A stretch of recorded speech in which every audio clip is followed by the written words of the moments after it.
stand for my people. While the clouds roll back and the stars fill the night, that's when I'm gonna stand up, take my people. Happy Juneteenth to all of you, my brothers and sisters. We are excited to have this discussion today, as we talk about our history and the history that is now trying to be banned. But as I often said before, they can ban our books, but they'll never be able to stop our story. So we are here to tell our story this afternoon, to discuss issues that are germane to our history and our story. I'm Duckworth, pastor of Gethsemane Baptist Church, also serve as faith outreach coordinator for Michigan United, as well as the second vice president for the Council of Baptist Churches of Detroit and Vicinity. Dr. Whitten. All right, I am Dr. Keith L. Whitney. I'm pastor of the Sanctuary Fellowship Baptist Church, and I am with the Council of Baptist Pastors, the chairman of the Political and Social Action Committee. And this is right up my alley, right up our place where we get a chance to talk about us and to examine our place in America and answer the question, are we free yet? And we're going to ask that each panelist would introduce themselves, where you've been, who you are, and perhaps who you represent. I am Violet Elizabeth Ponders. I am the namesake and work with Lewis Business College, now known as Pencil Lewis College of Business. Have spent my work career basically at the college, believe in education, believe in Black history. I am glad to be a part of you today. Yes, good afternoon, everyone. My name is Keon Payton. I am the senior pastor of New Bethel Missionary Baptist Church in the city of Pontiac, where I've had the pleasure of serving for the last 17 years.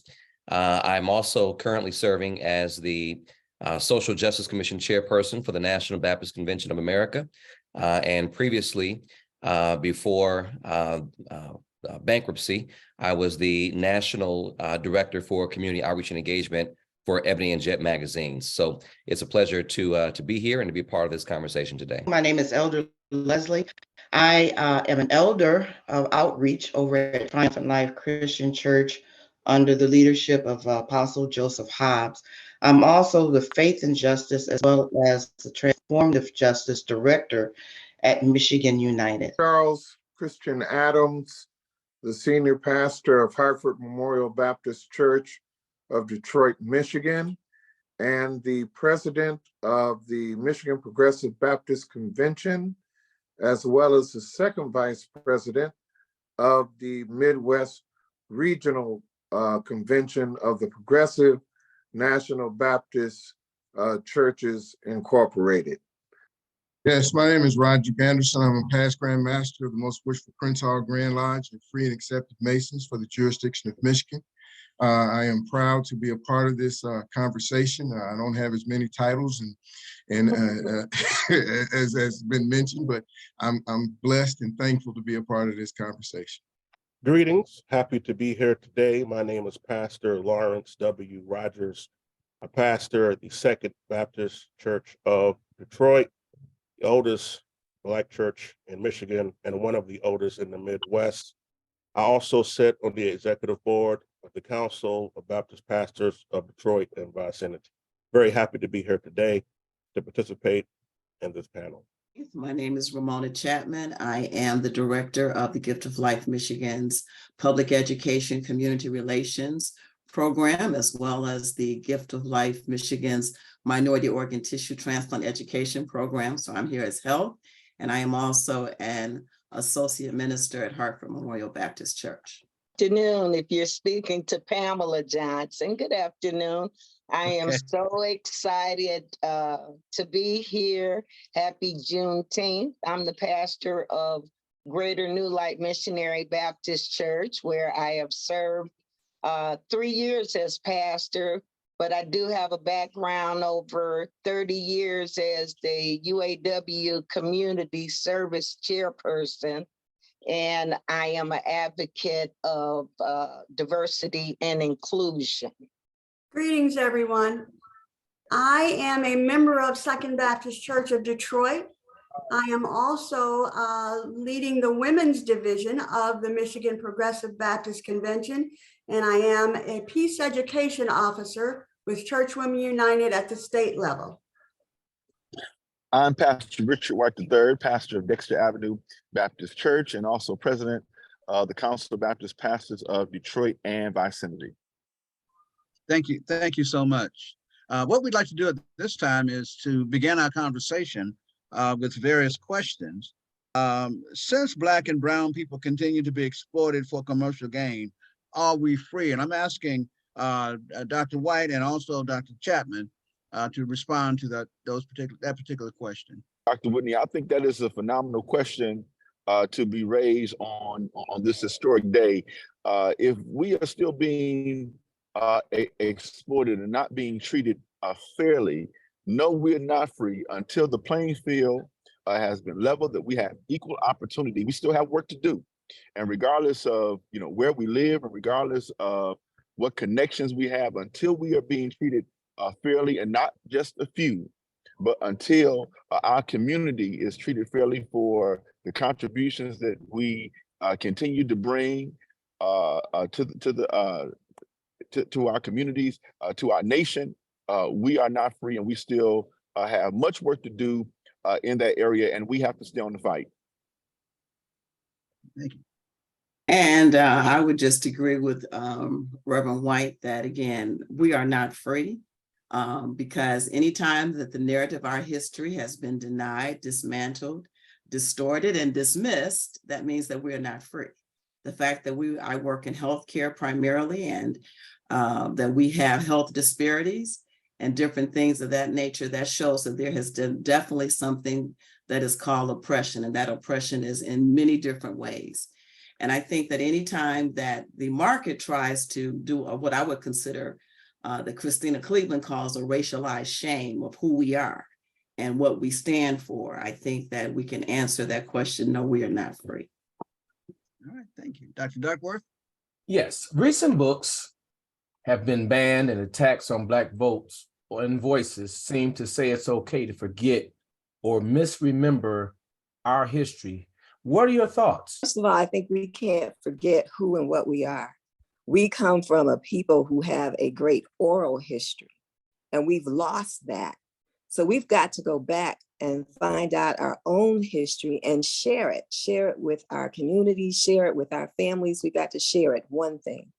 Second thing is we've got to write our own stories. Our stories are important. We can publish them ourselves, and we can send our own message. Yes, we need to fight to have our messages put in our schools and in our libraries, but then we also must do our part. Dr. Duckworth, I thank you so much for that excellent question. I would like to say that it is certainly not okay. I think it's important, however, to remember that Western civilization is predicated on the destruction and stealing of Black history. Alexander the Terrible, who some call the Great, went to African libraries and stole our documents and brought them back to his mentors, who we call philosopher kings like Aristotle. The word philosophy is made of two words, philos, which means love, that's a Greek word, but Sophia means wisdom, and that's an African word. You cannot even say philosophy without saying Africa. He took the history and he burned the libraries down. They are still burning down our libraries.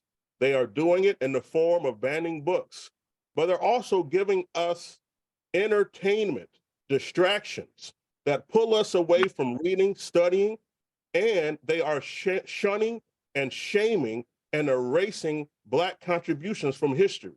They want us to be ashamed and afraid to talk about our history. They want us to be afraid to be called things like radicals. They want us to be afraid of looking angry.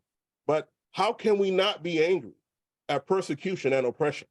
This is why we have a duty, like the griots and the storytellers of yesterday, to pass down our stories, as Dr. Ponish just said. We must pass down our oral tradition.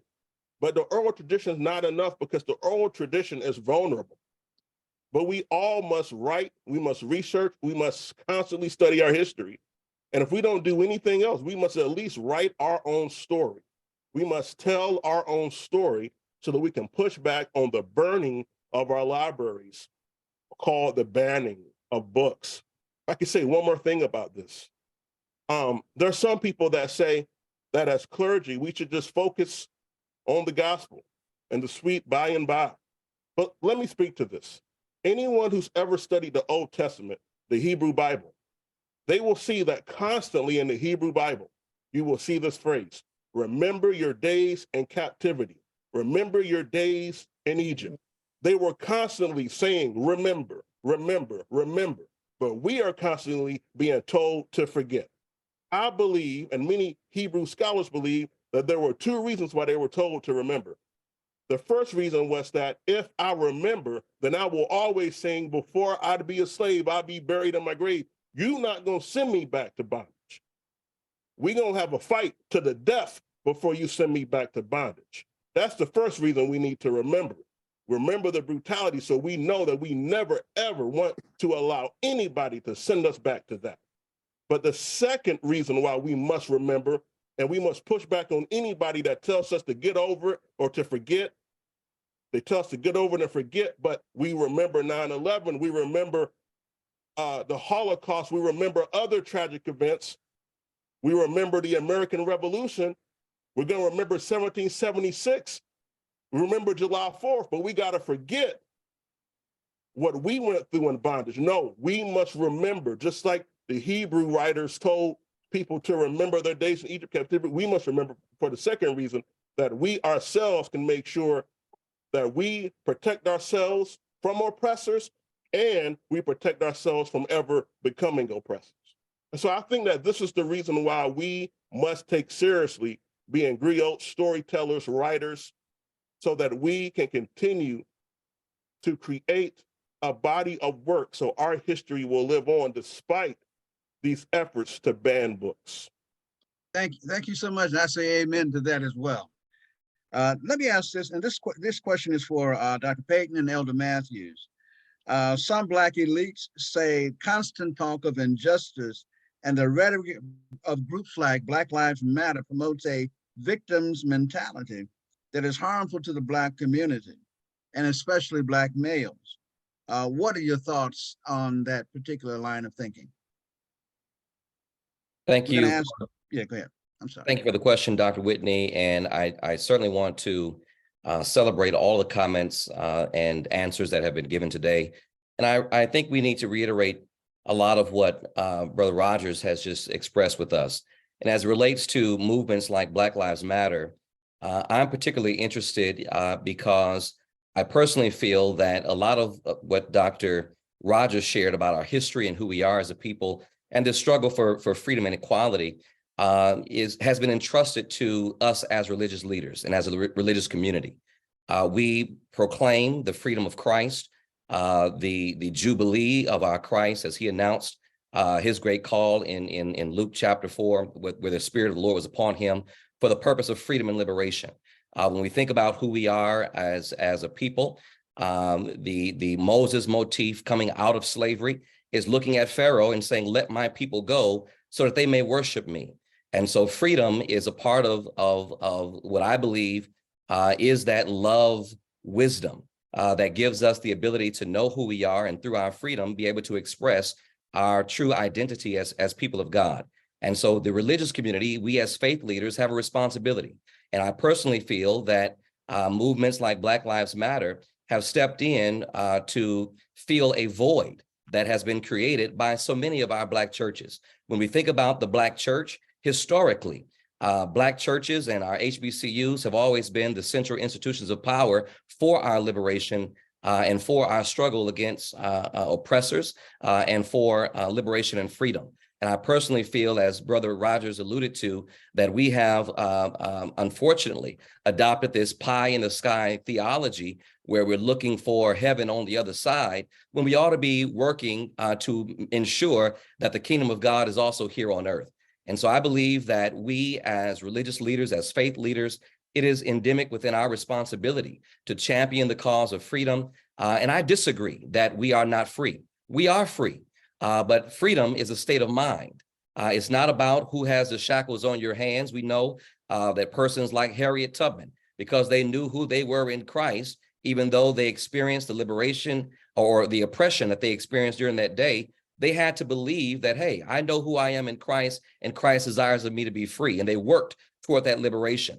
And similarly, we have to unite, we have to come together, we have to work in solidarity to address the current forms of systemic oppression that continue to plague many of our communities across America. And so I'm delighted that we are having this conversation, but we have to move beyond just talking and be about what we're talking about. Thank you. Thank you much. Elder? So I'm very glad that you started with that, the elite. And so are we talking about the elite Black? We're talking about the white, or are we just talking about the elite period? When we think about the elite, these are the powers that be. These are the ones who control the power in this country. They control the money in this country. So when you think about organizations like Black Lives Matter, when you think about a Michigan United, even when you think about an NAACP, one of the things that we do say is direct action gets the goods. So when all the people poured out, even during COVID, during the George Floyd incident, it caused a shift and it caused a move. So much so until last week, there was a report that came out against the Minneapolis Police Department that was very scathing. And that would not have happened had there not been people in the street. When you think about body cameras on the federal level, on the state level, that would not have happened if we hadn't had the Trayvon Martins, if we hadn't had the brother in New York, Eric, and I can't think of his last name. Those particular incidents caused people to get in the street and demand action. And the action became law. Now we have body cameras on people, so we can kind of see what's going on. Black Lives Matter actually agitated Joe, the current president, agitated him to the point that we got an African American vice president, a woman. That would not have happened without the direct action that was done by a lot of groups to say, we want more representation, we want more voice. So I even flipped that question and say, why would the powers of be say that groups like ours and others are causing trouble? Who are they really causing trouble for? And who's losing money because of the trouble that's being started? Thank you. Dr. Duckworth? All right. This next question is for President White and Dr. Chapman. Why has the church, universal church we're speaking of, been silent about civil rights and enduring freedom in the recent years?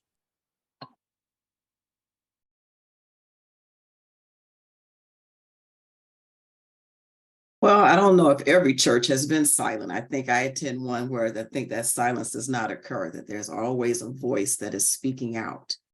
I think that once again, and maybe I should rephrase my original answer, that yes, we are free, but that those freedoms are always distorted in different ways. And I think that as different things have moved forward, I think the church has become sometimes silent because of the financial gains that the church has enjoyed, to kind of mute the voice of the church and turn our heads the other way. I think that has definitely been one of the things. I think that there has been a bad theology of suggesting, as Dr. Rogers mentioned earlier, that we're not supposed to talk about things that are impacting and affecting people, that it's just not about pie in the sky when you die. It's, how well can I live while I'm here on the ground? And so I think that that has become one of the things that has happened. But I think that, and I think that the Black Lives Matter movement called the church to a different consciousness, that somehow we had become somewhat, I want to say almost relaxed, that we had began to enjoy some of the things of Pharaoh.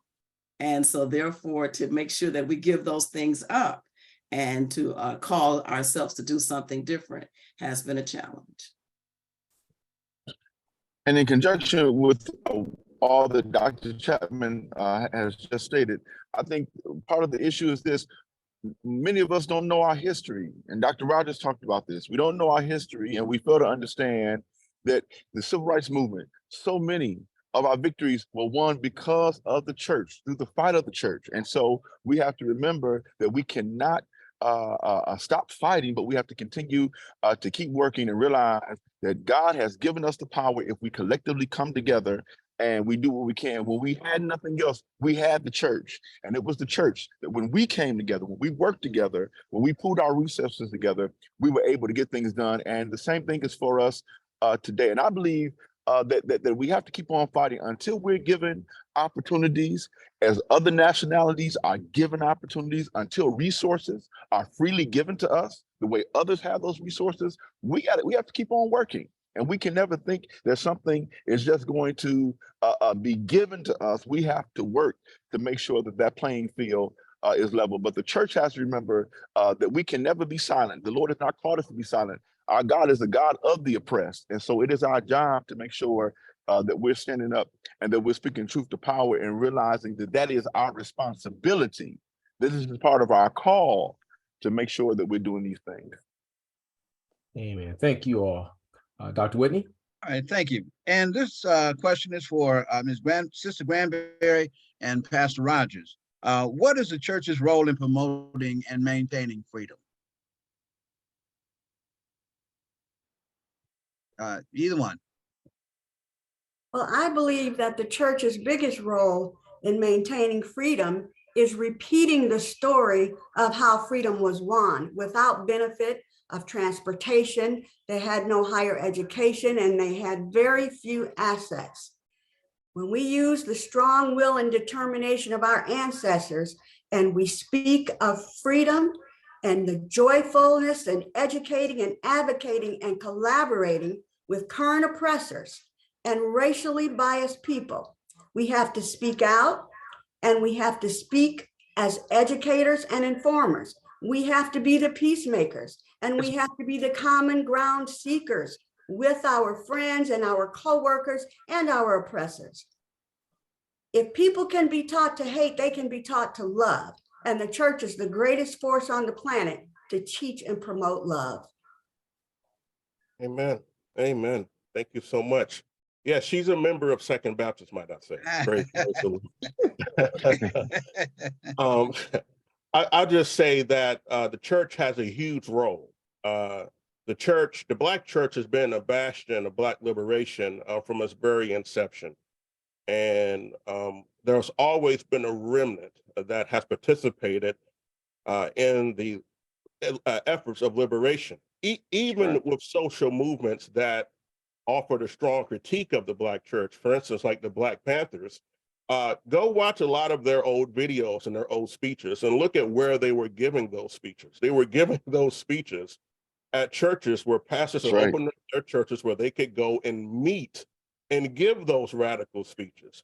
Even someone like Malcolm X, who for a large part of his ministry had a strong critique of the Black church, he had roots in the Black church. His father was a preacher who was a part of the Marcus Garvey movement, and Marcus Garvey was also part of the Black church. Every single social movement. But it comes down to this. Jesus said in Luke 4, he said that I've come to liberate the oppressed and set the captives free. I believe if that is the business that Jesus is about, then we should be about it too. But here's the trouble. Do you remember when the evil one came to Jesus in the desert? What did he offer Jesus? He said, if you bow down to me, I'll give you power, I'll give you money, and I'll give you influence. A lot of our churches have accepted the power, the money, and the influence. They have accepted the big, fancy, shiny things, and that is getting in the way of the work of liberation. So we've got to make a choice. We have to choose this day whom we're going to serve. because on one hand, following Jesus to liberate the poor and liberate the oppressed and set the captives free, it may not get you the hugest church in the world. You may only have 12 disciples that get on your nerves from time to time. It may not be the biggest movement ever, but it will be a movement of liberation. But if you bow down to Satan, he can give you a whole bunch of stuff, but you're going to become impotent and weak and unable to do any work that brings about true change. I think that we've got to be willing to give up our lives so that we may gain another one. I think that being a church having to operate in a capitalistic system, too many churches have taken the devil's bargain. And because of that, they are not about the business of liberation. But I think that a church that is truly a church after the heart of Jesus Christ cannot help but to be a people who support advocacy towards real liberation, self-determination, real solutions, and God's shalom in the community. Thank you so much. Thank you so much. Dr. Duckworth? Yes, this question is for Anderson and Pastor Adams, President Adams. Is marching passe? I will yield to Pastor Adams first.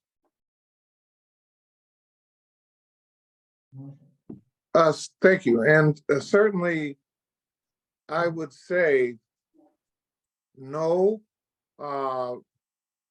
because marching is something that gives people an understanding that they're not alone in their struggle, that there are many other people who think like they do.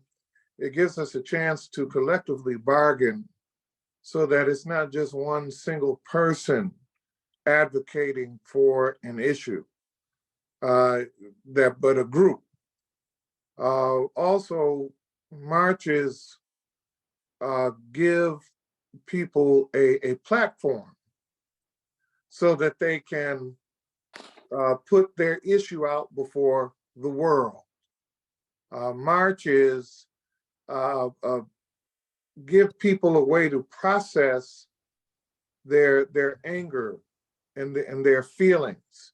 And this is important because if you want lasting social change, certainly in America, nonviolence has proven to be a more effective way at getting things done.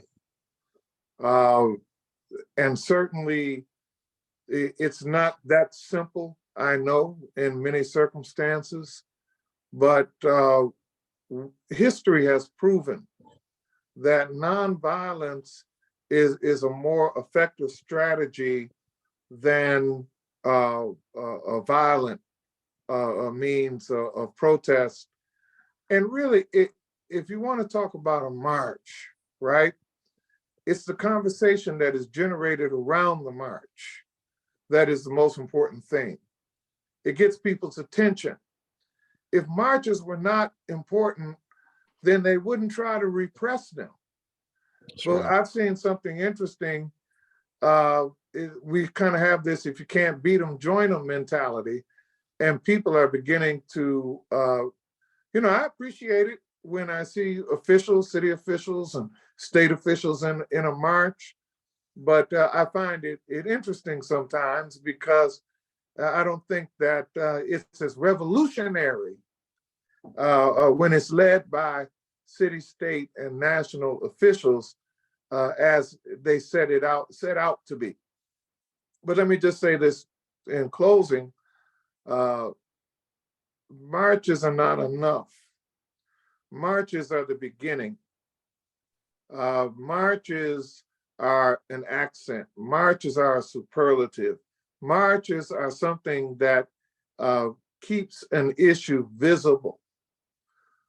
However, we found in 1985, when Dearborn said that Detroiters cannot go to the Dearborn parks, that marches were not enough. And actually, they didn't even march.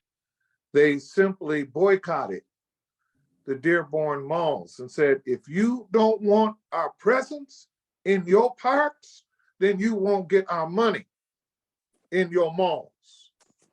Then ultimately, the Supreme Court of Michigan in 1989 ruled against the ordinance that Dearborn had proposed to keep Detroiters out of Dearborn parks. Of course, how were you going to determine whether somebody was not a resident of Dearborn? The color was the only way you were going to do it, but they found that if state money went to a park, and all state people in the state could enjoy the park, or they would not be able to access those monies. But let me just say this in closing. My second close is, if the system is inherently flawed, then you can't necessarily fight from the inside. If the system is inherently flawed, then the justice system is not going to work for you. If the system is inherently flawed, then sometimes you have to deconstruct, and marches can be, if run properly, the beginning of deconstructing a system that simply will not work at any level, at any time, no matter how much you adjust it. But certainly let us continue to fight from the inside. Let us certainly continue to fight in other legal and economic ways. I am overwhelmed by all of the good words of wisdom that is being professed here about the direction of our community. But to answer the question, yes, I think marches are still important by any means necessary, by any peaceful means necessary. Let me make sure that, we keep Dr. King's dream alive, that, we do all of this in peace, because they're just waiting for us for any opportunity to step outside of that realm in order to justify any actions that they must take in order to minimize our voice. As a member of our Masonic organization, which I've been a proud member of 33 plus years, we have been strong advocates for racial equality in our neighborhoods, especially on MacDougal and Gratiot, where our most wishful Prince Hall Grand Lodge is housed. We've been there for over 70 plus years. We've been in this jurisdiction of Michigan for 158 years. We've been in existence for over 240 plus years. So we are doing the yeoman's work, if you will, the grassroots work, in getting the voice and getting the message out to our people, the need for us to unify, the need for us to better raise awareness of improving the quality of life of these communities that we serve throughout the state of Michigan. So yes, I'm a strong advocate and a fan for whatever we need to do to continue that message, to make that message be louder in a peaceful way. I am a big fan of that. We just recently had, meaning the Grand Lodge of Michigan, in conjunction with the Prince Hall Grand Chapter, Order of the Eastern Star, we just recently had a voter registration drive for this last election. And let me tell you, I was thoroughly impressed as the Grand Master at that time. I was thoroughly impressed the response that I received from the jurisdiction.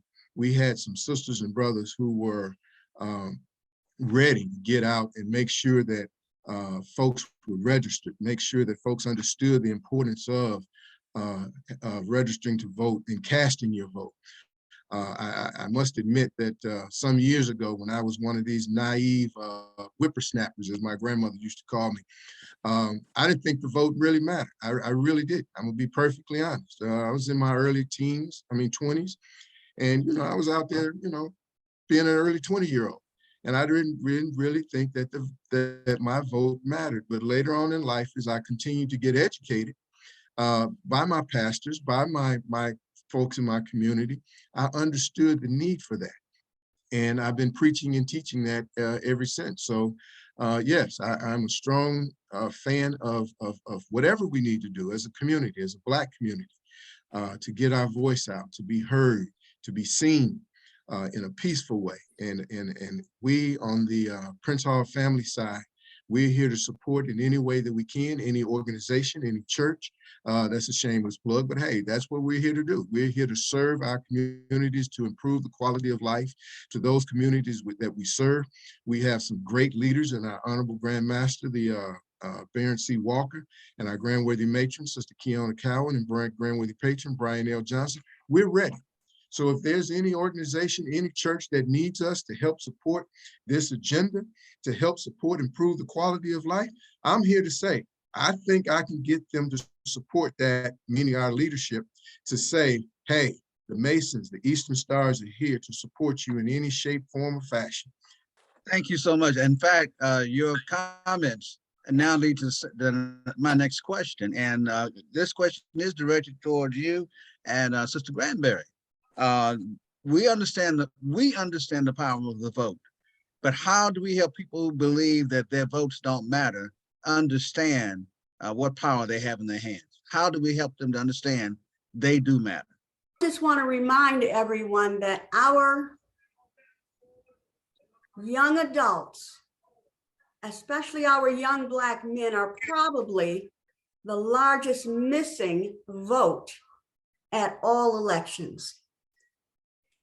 I come from a family where the males voted. However, when they were younger, they were not so prone to vote.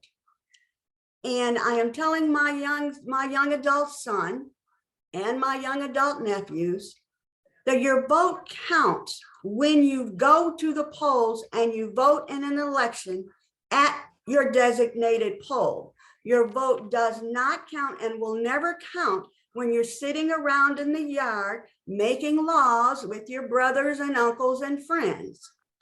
Your vote will never count when you are at the bars and lamenting about what the candidates will not do for you. Your vote will never count on social media.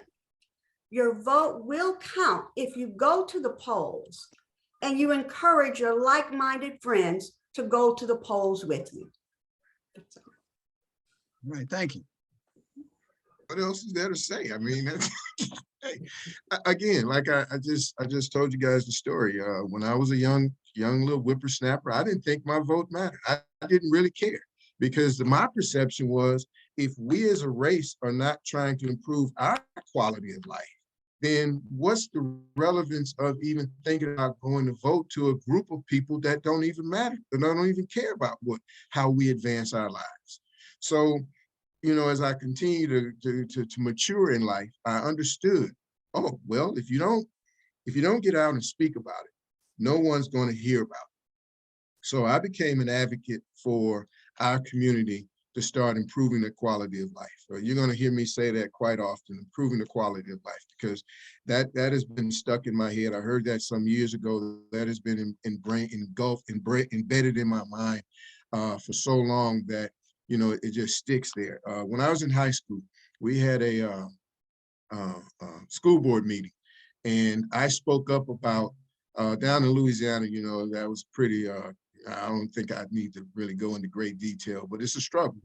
And I was talking about the quality of education that we were receiving from, I was a graduate of Booker T. Washington High School, 1981. Hey, go Lions. And they were having a discussion about how to best improve education in the Black community. And I stood up and said, why don't you guys give our teachers the same quality of teaching and mechanisms, put those in place in Booker T. Washington as you have in these white schools?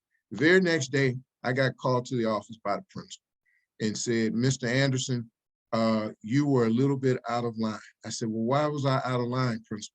I can't remember what his name was at the time, but he said, because you did something that they don't want us to do, and that's speak up. And I said, well, unless we're not speaking up, how are we going to be heard? He said, you have a very good point, but the world that we live in right now is all about suppressing the Black voice, suppressing the Black vote, suppressing anything that Blacks want to do to move forward. And I took that as a challenge, as a senior in high school, to say that, you know what, I'm gonna try and make that change. But I got misdirected in my life. But then I'm right back there now. And I'm strong a believer that this panelist of elite pastors, members of clergy, the community, that I believe that this is another starting point for us to continue to engage the conversation about moving us forward and for us gaining what we rightfully deserve. And that is a powerful voice in the direction of America, and a powerful voice in the direction of our Black community. It's a powerful voice in the direction of whatever we need to do to be that active participant at the table to make those major decisions.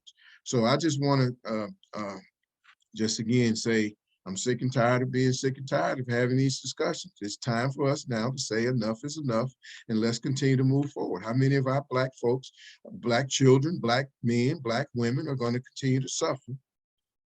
And we continue to have these conversations. So here I am again, raising my hand. You need some support? I'm here to help. Thank you, sir. All right, thank you, Dr. Duckworth. All right. Well, good people, we have 12 minutes left and we have about 5 questions. That means we need you all to act like you Catholic. Some short answers, please, so that we can get through all these questions that have been thought of. So can you just give us a quick response? The New York Times said that there was an increase in the number of millennials who voted in 2020, and the working class is leaning towards the right. Meanwhile, the 2016 census showed a decline in Black voters. Mixed messages like this may cause many to decry fake news and disengage. How can we improve discernment from Peyton and Rogers? I just want to say that it's been a pleasure serving on this panel. I'll be brief with this. These thoughts may not be the most popular thoughts, but I do not believe that the answer to get Black voters or millennial voters is shaming them into voting. I believe in voting. I believe that we need to vote, but I also believe that we need to put things on the ballot that people feel are worth voting for.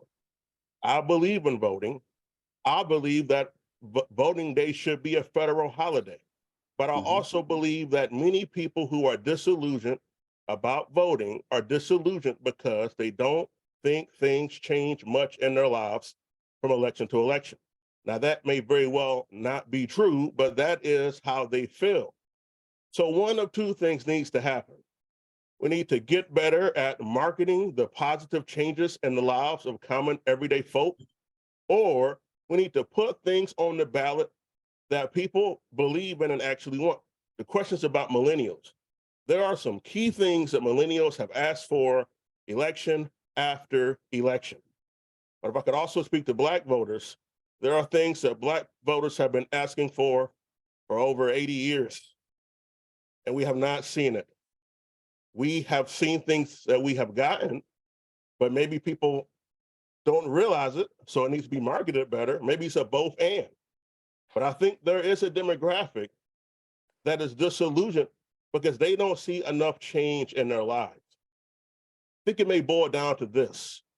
Just like the march, we talked about marching earlier, wonderful thoughts. We shouldn't just vote and go home and sit down. I really think this is where the breakdown is. We need to vote and then hold the politicians' feet to the fire on bringing us deliverables. We need to start pushing for more tangible, real deliverables that people can feel an obvious and strong impact in their lives, okay?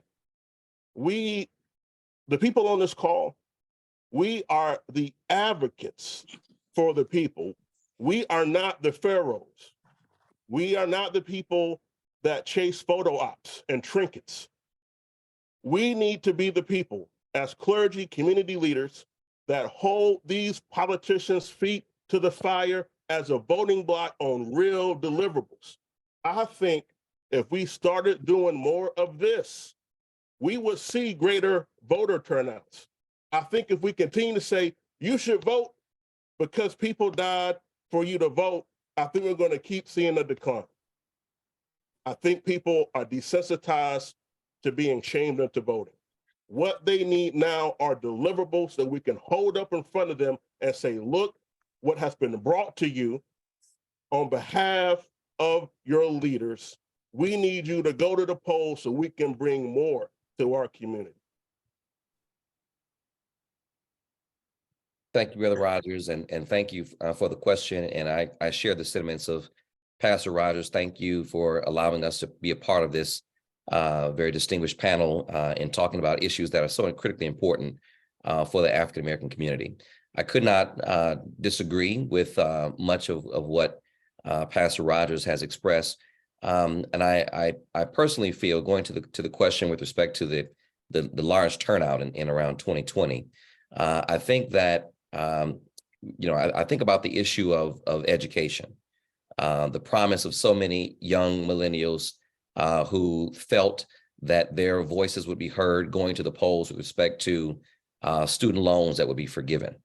And I think a part of the disillusionment, like Pastor Rogers has expressed, is that we have agendas for what we want to take place, and we place our confidence in candidates who we feel will help us with that. But there's no accountability with respect to ensuring that the deliverables that we ask for are actually being executed. And I think that to Pastor Charles Adams or Christian Adams's point, marches, it's important for us to operate in block. It's important for us to operate as a unit with unity and solidarity around agendas that are important for us. And I think one of the things that has hurt us as a community, African American community, is that we have been, unfortunately, blind, loyal supporters to the Democratic Party, which in my view has adversely impacted us in many ways, where our votes have been taken for granted. We're right here in the state of Michigan. I feel that we need more representation, not just people who say that they will support us, but also people who look like us. And right now we have a very critical race that is upon us here in the state of Michigan. We know that we don't have a significant number of African Americans represented in U.S. Senate.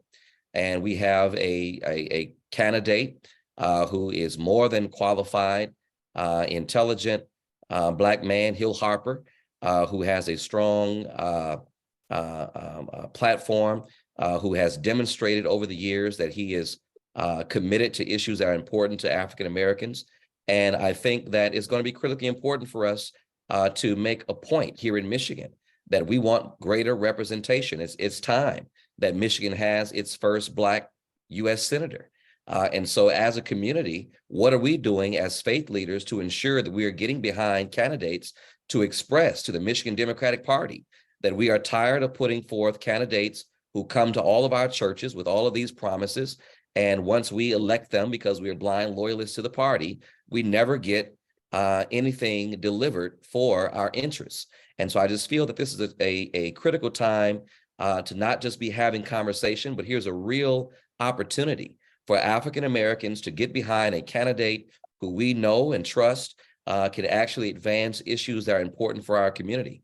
And as we begin to mobilize and organize ourselves around an agenda that speaks to our issues, I think that's what's going to help us move forward. And one last thing I'll say to that point, I'm not a proponent for marches. I agree wholeheartedly with what Pastor Adams expressed, but the Jewish community, we don't see them marching. When was the last time you saw the Jewish community having marches? But they organize and they come together and they bring their resources together, whether it's human resources or financial resources, together around an agenda that's important for their community. And they actually lobby and hold these political leaders accountable for the agenda that is important for their community.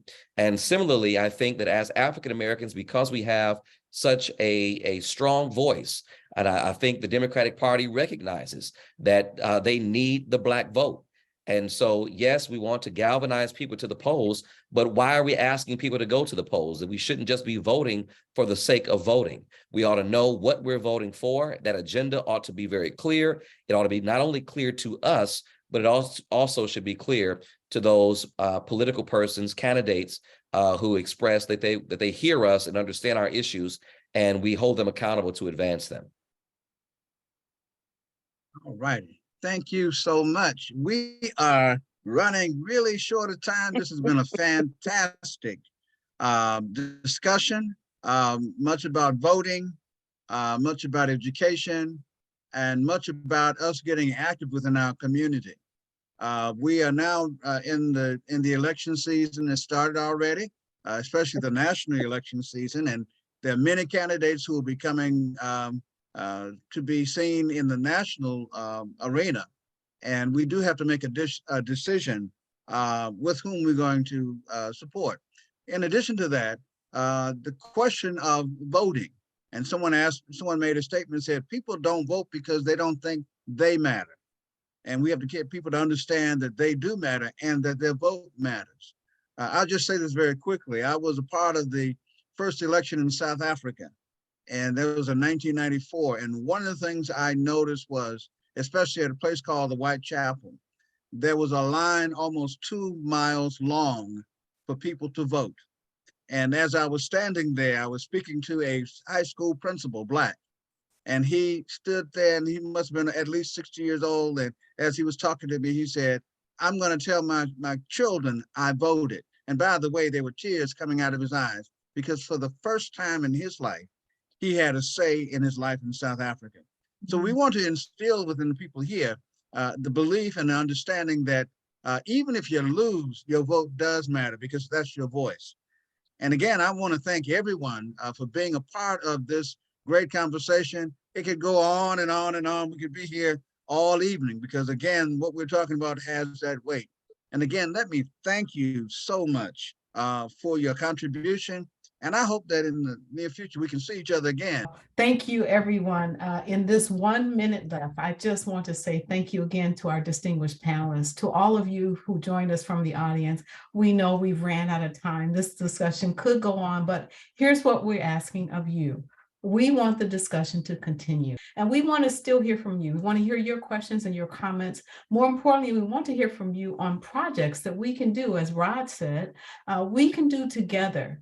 Collectively in a nonpartisan way to support our community. What kind of projects will you support? How can we get out the vote? How can we raise awareness for our history, for what's important to us? How can we get millennials, Gen Z, and yes, some of the baby boomers to get re-engaged? We need your help. We can't do this alone. We're not endorsing any particular candidate. We ask you that you go in prayer. We instead are asking you to do what's right for our community. We need the vote. We need your input. We need your action, and we need it now. With that, I want to give special thanks to our hosts, to Dr. Whitney, to Dr. Duckworth for being our moderators, to Dr. Janetta Hatcher, who's so humble. She's been monitoring the chat. I love you, sis. Also to Gail Copeland, and to all of you panelists. Have a wonderful Juneteenth, and we look forward to hearing from you in the near future. Thank you so much. Happy Juneteenth. Bye-bye. Weight on my shoulder.